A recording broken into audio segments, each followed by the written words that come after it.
सद्गुरुनाथ महाराज की जय। नमन माझे श्री सद्गुरुनाथा, कृपा करुणी मजनाथा, निरसली भव दुःख व्यथा, तत्काळ तुझिया प्रसादे। अनंतवाणी अनंत ध्यास, वृथा संदेह या जीवास, पारख बोध करुनिया खास, मुक्त केले बंधनी, तुझी स्थितीचा विचार, वदवी जीवा नित्यसार, इतकी कृपा करी मजवर, जीवधारा कारणे, बहुपकारांची तुराशी, ज्ञानबोध नित्य पाजसी, जवळीच ठेवी अनंतासी, कर जोडून या विनवितो। श्री सद्गुरुनाथ महाराज की जय। पास सज्जनो, आज आपल्या धामणी नगरीमध्ये कालपासून राष्ट्रसंत तुकडोजी महाराजांचे पुण्यस्मरण आणि आज परमपूज्य सद्गुरू अनंत महाराज यांची जाहीर कीर्तनाचे आयोजन केलेले आहे। त्या प्रसंगी मी तुमच्या पुढे दोन शब्द बोलण्याची संधी मला मिळाली आहे। संत म्हणतात, तन को जल से धुलाना सरल है, मगर मन को निर्मल बनाना बड़ी बात है। कोशिशे कोई लाखों भले ही करे, बिन सद्गुरु बिना बात बनती नहीं। ग्रंथ पढ़ के ज्ञान पा लेना आसान है, पर आनंद पाना बड़ी बात है। पंथ में वेश में देश परदेश में, चित्त रहता है फंसा राग द्वेष में। दिल जलाना किसी का कठिन है क्या, ज्ञान दीपक जलाना बड़ी बात है। बन के विद्वान विद्या के अभिमान से, अपने मत को चलाना बड़ी बात है। पूरे संयम सहित धर्म की राह पर, जिंदगी को चलाना बड़ी बात है। घट में मिसा आनंद भरपूर है, पर पाने वाला बहुत दूर है। क्योंकि सुन गुरु वचन, मोह की नींद को त्याग कर जाग जाना बड़ी बात है। पहा सज्जन हो, आपल्याला हे जे भजन निवडलेलं आहे मी, ते हे चेतावनीपर भजन आहे। या भजनात म्हटलेलं आहे, तन को जल से धुलाना सरल है, मगर पहा नरदेहात आलेल्या जीवाचं मुख्य कार्य काय आहे? मुख्य कार्य है परमार्थ। मुख्य कार्य है परमार्थ, चूक न कीजे भूल। कार्य स्वार्थ कार्य क्षणभंगुर आहे, पारक लीजे मूल। आपल्या नरदेहात आलेल्या जीवाचं मुख्य कार्य परमार्थ, परंतु आपण परमार्थ करतो का? आणि परमार्थ करण्यासाठी आपल्याला तुलसी यह तनु खेत है, मनवच कर्म किसान। पाप पुण्य दो बीज है, बोवे सो लेवे निदान। आपल्याला मिळालेलं हे शरीर आहे। तस या भजनात म्हटलेला, तन को जल से धुलाना सरल है, मगर प्रत्येक आपण सकाळी सुटल्यानंतर आपल्या देहाची काळजी करतो। का बरं करतो? हे शरीर हे मिळालेलं आपल्याले साधन आहे, हे शेत आहे। कायारूपी शेत में मन ही किसानी कर रहा, हे शेत आहे। जर शेत आपण चांगलं केलं, त्याला काळी कचरा साफ केला, सगळं त्याला व्यवस्थित केलं, तर मृग नक्षत्राच्या पाण्यात पाणी पडल्यानंतर आपण ते शेत जसं उत्तम करतो, त्याच प्रकारे हे देहरूपी कायारूपी खेत में मन ही किसानी कर रहा। तर हे शेत कसं आहे, याला आपण आंघोळ करतो, मुखमार्जन करतो आणि आपण टापटीप राहतो। आता आपण सर्वजण आलो, आता आमचे वावरात जायचे ड्रेस वेगळे राहते, काहून की तिथं सगळं डस्ट राहते. तर हे शरीर शुद्ध राहणार नाही तर मन शुद्ध राहील का? तर म्हणून तन घर वस्त्र की शुद्धता, पवित्र आचार विचार. तन घर वस्त्र की शुद्धता, पवित्र आचार विचार. मन शुद्ध तब होत है जब ज्ञान हृदय संचार. का या शरीराची शुद्धता ठेवल्याशिवाय मनाची शुद्धता तयार होत नाही. कारण तन आणि मन, तन मन का संबंध है. तन बिनु मन नहीं काम, तन बिनु मन रह सकेना एकुठाई मुक्काम. आता परंतु हे कसं झालं, आता आपण हे येतो उभा कोणाच्या भरोश्यावर आहे? जीवाच्या भरोश्यावर आहे. जीव आहे म्हणून आपण इथं उभा आहे. परंतु मन दिसते का? हे जड देह दिसते, पण या मनाद्वारे आपण कार्य करतो. तर मन म्हणजे काय? म्हणून मन असं आहे का आपल्याला खूप सूक्ष्म आहे. मन, बुद्धी, चित्त आणि अहंकार खूप दिसत नाही, परंतु ते आहे. आपण म्हणतो माझ्या मनाला पटत नाही. म्हणजे मनाची व्याख्या जर केली, मन कसं आहे? वेगानं, म्हणजे त्याचा ताशी सेकंदा वेग ओढू शकत नाही. मन एवढं चंचल आहे, एका जाग्यावर स्थिर नाही. मनाला अशी व्याख्या दिली आहे, पहिले था बंदर उसके हाथ में कोली दे दिया, फिर देखना आग का, वह जल गया, उसमें भी भंग दी, मदिरा पिया आया नशा, सबका करता है नाश है, वैसी है मन की दशा. मन एवढं चंचल आहे. मनाविषयी जर बोलावं तर इथं 2 तास सुद्धा कमी पडणार आहे. कारण मनाविषयी रामदास स्वामी घ्या, बहिणाबाई चौधरी घ्या आणि कबीर महाराजांच्या साख्यामध्ये 27 का 28 ठिकाणी मनाचं विश्लेषण आहे.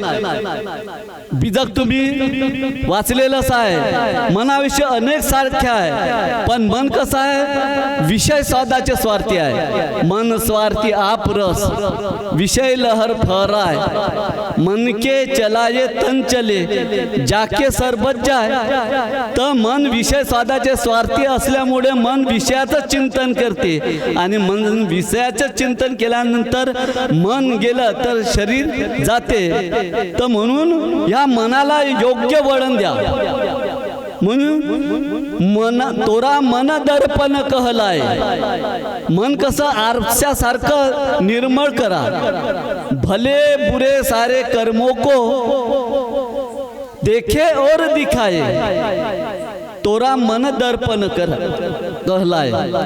आता मनुष्य असा सर्वश्रेष्ठ प्राणी आहे, परंतु याला हा वाईटाकडे का जाते?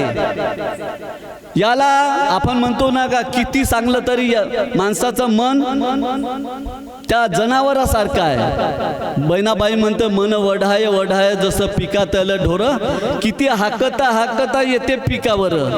तर स्वामी विवेकानंदांनी रामकृष्ण परमहंसाला प्रश्न केला, बाबा म्हणे मन हे एवढा जीव श्रेष्ठतम असून याच्या दुविधा कशी बा, विरोधाभास कसा? एक विकारग्रस्त आहे आणि एक माणूस विकारग्रस्त होऊन विकाराचे कामे करायचा जीव बंधनात पडत आहे, आणि एक ज्ञानी सुद्धा होते. हे हा विरोधाभास या जीवामध्ये कसा आहे? तेव्हा स्वामी विवेकानंदांनी तराजूचं उदाहरण देताना सांगितलं, बाबा म्हणे जे तराजूचं पारडं आहे, ज्या पारड्याकडे जिकडे जड राहील ते पारडं खाली जाईल आणि जिकडे हलकं राहील तिकडं वर येईल. तर माणसाचं मन विकारग्रस्त असल्यानंतर याला कामना, इच्छा, क्रोध, मान, छल हे सुचल्यानंतर याच्यात विवेक वैराग्य गुरुभक्तीचा लोप होतो आणि त्यामुळे त्याच्या अंतःकरणात म्हणजे वाईट कृत्य होतात. तो त्या कृत्याकडे दारू पिणाऱ्याला असं वाटत नाही का मी हे वाईट आहे, परंतु तू पितो कारण की त्यांच्या ज्याच्यावर मनाचा पगडा आहे म्हणून त्याला किती ज्ञानाचे गोष्टी सांगा, कारण त्याच्यावर तो आरूढ आहे. आणि एक दुसरं जर त्याला खरोखरच कल्याण करायचं आहे, कल्याण करायचं असेल तर तो विवेक वैराग्य गुरुभक्तीचा आसरा घेईल. कारण की एक मन जिकडे जाईल ज्याचं सामर्थ्य ज्या गोष्टीचं सामर्थ्य विकाराचं सामर्थ्य झालं तर तो ग्रसित होईल. जर त्याला वर मनाचे सुसंस्कार झाले, गुरुचे बोध झाले तर तो कल्याणास पात्र होईल. आता आपण सगळे इथे कार्यक्रम ऐकण्यासाठी आलो तर आपण ज्ञान ग्रहण करण्याच्या उद्देशाने आलो. तर प्रत्येकाला वाटते का प्रत्येक क्षणाला आपण कुठे ना कुठे मनाचंच ऐकत आहोत. हे मनाचं शुद्धीकरण म्हणजे हीच परमार्थ होय. आता या प्रकृती दोषमय आहे आणि जीव गुणमय आहे. दोषमय प्रकृतीत होणारे कार्य क्रोधाचे, कामनेचे, छलाकपटाचे, निंदेचे, टीका टिप्पणीचे, दुराग्रहाचे, पूर्वाग्रहाचे हे काम होईल. कारण की दोषमय आहे ना प्रकृती आणि जीव गुणमय आहे. जेव्हा जीवाच्या कार्यानं काम होईल तर याच्यात का होणार आहे? विवेक वैराग्य, सत्यशील, दया, धीरज, प्रत्येकाशी प्रामाणिकता, समता, बंधुता हे तयार होईल. माणूस कल्याण होईल, नराचा नारायण होईल. तर ह्या दोन गोष्टी या स्वामी विवेकानंदांनी समजून घेतल्या. तर म्हणून तन को जल से धुलाना सरल हे कोणी करते, परंतु मन को निर्मल बनाना बड़ी बात है. या आतापर्यंत फक्त 2 ओळीचं झालं. तर कोशिशे कोई लाखो भले ही करे. आपण कोशिश कोठ करतो, जब लहरों से डरकर नौका पार नहीं होती आणि कोशिश करने वाले की कभी हार नहीं होती. जर त्या मुंगीनं दिवारीवर चढत आहे, चढत जाते पळत जाते, चढत जाते पळत जाते, परंतु एक दिवशी ते आपली मंजिल गाठते. त्याच प्रकारे जर ह्या जीवानं कल्याण करण्याचं जर सामर्थ्य तयार केलं, जरी तो हतबल होईल, पुन्हा त्याच्यावर विचार करल, करता करता एक वेळा आता आपण जर उदाहरण घेतलं परमपूज्य सद्गुरू माऊली अनंत महाराज यांचा जर विचार केला, यांच्या जीवनात अनेक संकट आली. संकटांना तोंड देत आज आपल्याला आजपर्यंत ते देवरूप आपल्याला सर्वांचे आवडते गुरु माऊली झाली. यांच्या पुढे संकट आली परंतु त्यांनी हार नाही मानली, परंतु आपण पटकन हार मानतो. प्रत्येक प्रसंग आपल्या जवळ आल्यानंतर विचार केला पाहिजे. त्या विचाराच्या पोटी लाभ होईल शेवटी, परंतु तो लाभ घेण्यासाठी आपण घेत नाही आणि खचून जातो. म्हणून कोशिशे कोही लाखो भले ही करे, बिन सद्गुरु बिना बात बनती नाही. म्हणून आपल्या जीवनात खरं गुरुचं स्थान असलं पाहिजे. आता गुरु म्हणजे काय? गुरु कृपा कडे जाशी, ज्याला गुरु कृपा कडली शोधिल तो आपणाशी. गुरु कृपे विना तरला असा कोण, सांगा हो निवडून. गुरु कृपा सकलाशी तारी, सकळ दोषा निवारी. तुकड्या म्हणे गुरुच्या कृपे, जाडी आली सर्व पापे. गुरुच्या माध्यमातून आपण त्याच्या गुरुच्या विचारावर गेले, संताचा आधार घेतला आणि सद्ग्रंथाचा सार घेतला आणि त्यानुसार ते जर जीवन जगले तर आपण आपली कोशिश बेकार जाणार नाही आणि सर्व आपण जे एवढे बसलेलो आहोत ते आपण त्याच विचारावर आलेलो आहोत आणि सर्वाचे काम धंदे सोडून सुद्धा इथं येतो, मोटार गाड्याला पैसे लावून येतो, तर आपण त्याच गोष्टीसाठी येतो का आपल्या जीवनात सुख कशात होईल. म्हणून सद्गुरू माऊली अनंत महाराजांनी जे काय सांगतात प्रत्येक गोष्टीत त्यांचे प्रत्येक कीर्तनात काही ना काही नवीन विचार येतात आणि ते ऐकण्यासाठी आपण उत्सुक होता. प्रत्येक कार्यक्रमात त्यांचे वेगवेगळे विषय आहे आणि वेगवेगळे सर्वांग म्हणजे आपले साखी आहे ना, चौघडा के देखते ब्यादा भागा जाय, एक अचानक देखो संतो मुलाई मोहाई कालही खाय. म्हणजे सर्वांग दृष्टीचं ज्ञान जेव्हा आपल्या सद्गुरू माऊलीकडून मिळते तेव्हा आपल्या मनातले दोष निघून जाते, मन मेल्या जाते. मन मेल्यावर कसं होते, मन मरी न माया मरी, मरी मरी जात शरीर, आशा तृष्णा ना मरी कह गये दास कबीर. हे मन मारण्याचं साधन आहे आणि हे मन केव्हा मरेल, त्या गुरुच्या कृपेशिवाय.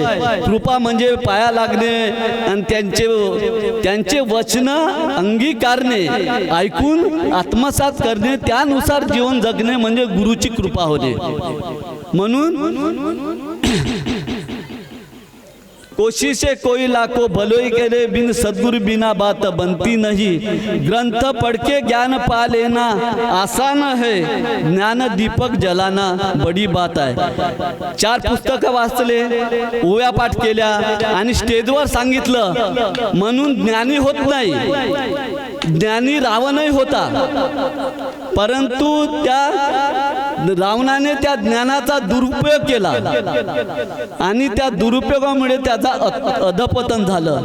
म्हणून ज्ञानाचा जो अंत पाहतो त्याला म्हणावे संत. जो ज्ञानाचा अंत शोधतो तोच खरा संत आहे. आणि म्हणून कबीर साहेब म्हणतात, आता आपण जर बोलाल या भजनाचं विश्लेषण होणार नाही म्हणून मी शॉर्टकट मध्ये आठवतो. तर आपल्याला रमाकांत भाऊचे आणि बाबाजीचं ऐकायचं आहे. आपण सर्व बाबाजीचं ऐकण्यासाठी आलो आहोत. म्हणून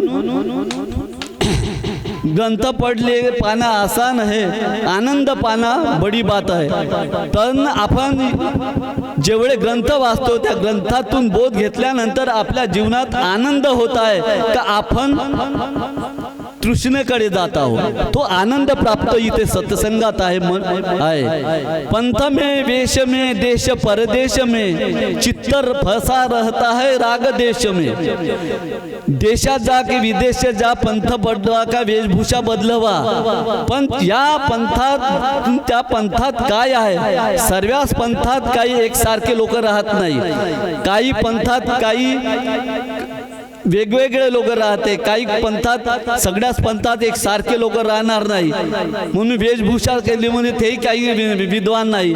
पांढरे घातले म्हणून आम्ही येतं सब बोलतो म्हणून आमच्या अंगात दोष नाही असा काही भाग नाही आहे. परंतु त्याग अशी भावना आहे, खरी शांती ज्यांना मिळते त्याचे जीवन त्यागी असे. ज्या मनुष्याचं जीवन त्यागमय आहे त्या जीवाला शांती मिळते. पंथ में वेश में देश परदेश में, चित्त फसा रहता राग देश में. आपण एकामेकाचे द्वेष करतो. तो स्टेजवर बोला लागला, मला स्टेजवर नाही आलं, मी काय कमी आहो, असे जर मत आपण आपल्याच मनात जर केलं तर ते ज्ञान आहे. असलेले ज्ञान आपल्यापासून आपल्या त्या ज्ञानाचा काडी मात्र बिलकुल उपयोग होणार नाही. ज्ञान यासाठीच आहे, अंतकरणातलं काढ जावं, द्वेष जावा, राग निंदा जावं, टीका टिप्पणी जाण्यासाठीच ज्ञानाचं आहे. म्हणजे दिल जलाना किसी का कठीण है क्या, ज्ञान दीपक जलाना बड़ी बात है. या ज्ञानाचे मर्म जाणणं आणि त्यानुसार जीवन जगणं हे मोठी बाब आहे. आज सद्गुरू माऊलींनी एवढा मोठा संप्रदाय आहे आणि एवढा मोठा मोठा संप्रदाय त्यांच्या भरोशावर चालत आहे. इथं कुठंतरी ज्ञानाचं मर्म आहे, ज्ञान आहे, निस्वार्थ. आणि जीवाच्या ज्या राष्ट्रसंतांनी, ज्या गाडगे महाराजांनी, ज्या तुकाराम महाराजांनी जे ज्ञान आपल्याला दिलेलं आहे, तेच ज्ञान सद्गुरू माऊलींना आपल्यापर्यंत पोहोचलं आहे. म्हणून गाडगे महाराज म्हणतात, कणकण कोरणी कोटी केले, कन्न खर्चिला स्वहितासाठी, वनवन फिरूनी कोटी केले दुःखी जनतेसाठी. जे दीनदुबळ्या दलित लोकांचे दुःख दूर करण्यासाठी जे ज्ञान देतात ते खरे संत आपल्याला प्रेरणादायी आहे. म्हणून बनके विद्वान विद्या के अभिमान से अपने मत को चलाना बड़ी बात है. म्हणून आपल्याला विद्वान बनायचं नाही, धनवान बनायचं नाही, परंतु गुणवान बनायचं आहे. म्हणून गुणवान बनण्यासाठी आपल्याला इथे आलेलो आहोत आणि असेच गुणवान बना. आणि आपणही तारा, आपण तारुनी दुजा तारावे. कारण की मी या बंधाचं पुरं विश्लेषण करू शकत नाही. आपणही जगा आणि दुसऱ्याला जगवा, दुसऱ्यालाही प्रेम द्या, आपणही प्रेमी व्हा आणि दुसऱ्यालाही प्रेम द्या. हे ज्ञान धन दुसऱ्याला वाटा. एवढंच बोलतो, आपले 2 शब्द समाप्त करतो.